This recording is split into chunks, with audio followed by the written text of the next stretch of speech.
Well, we had evacuated, you know, for major hurricanes. We had stayed in town in June of '05. Cindy came through. It came through as they called it a tropical storm, but it was really, they later admitted that they had gotten the wind speed wrong and it was a Category 1 hurricane. And that storm scared us to death because we could hear nails popping in the walls. We could hear, you know, there was branches flying. So we had some windows break. We lost some tiles, and we were like, we are not staying for the next one. We are definitely leaving. My wife was online trying to book us a cruise. She decided to take one last look at the radar before she went to bed, woke me up and said, we got to get out of here. Went to El Dorado, Arkansas, watched CNN religiously, thought that the danger had passed, and then the danger obviously hadn't, because that's when the canal walls ultimately gave out.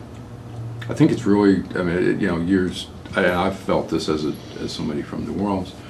It was an engineering problem and a maintenance problem, not a hurricane problem. It was an engineering disaster.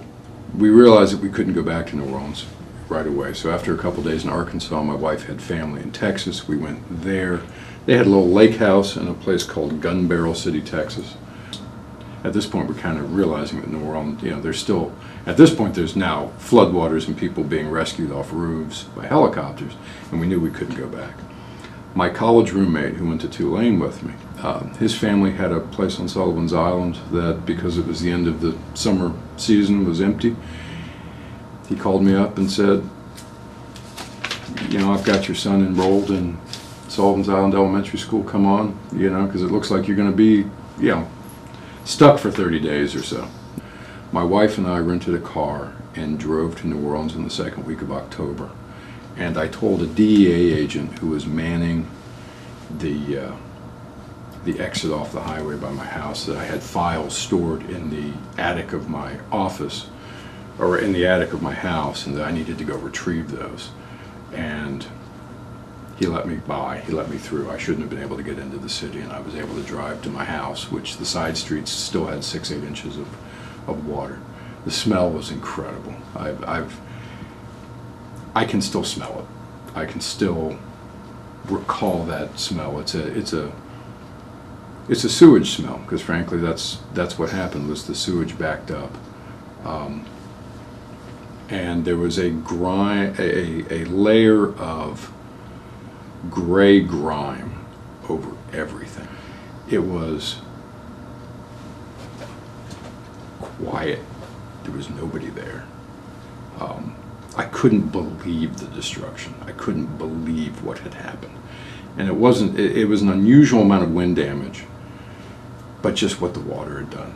And we realized, I mean, one, because there was the X there, that, you know, they had found a dead body in our front yard. We don't know which neighbor had floated there, but we realized that a lot of people had remained. There weren't crickets, there weren't birds, there was nothing. 6 weeks after the storm, there were no insects, there was nothing, it was dead. About shoulder height water inside the house. The water on my street, which was Franklin Avenue, was 11 feet at its deepest, which was right in front of my house. When we saw the place, we realized that this was not going to be living in a motel for 3 weeks and slapping a coat of paint on something and having electricians come out and rewire and do the minimal thing. This was we may have to tear the walls down to the studs, we have to rewire everything. Shouldn't have even been in the city. I went back 3 or 4 times that fall to clean things out, to try mold removal and do those sorts of things, and to get the house ready to try to have a contractor work on it. In the meantime, I bought a house in Somerville and started working here. I started working here actually in October of, I think the second week of October, as soon as I got back, because I realized that I wasn't going back anytime soon.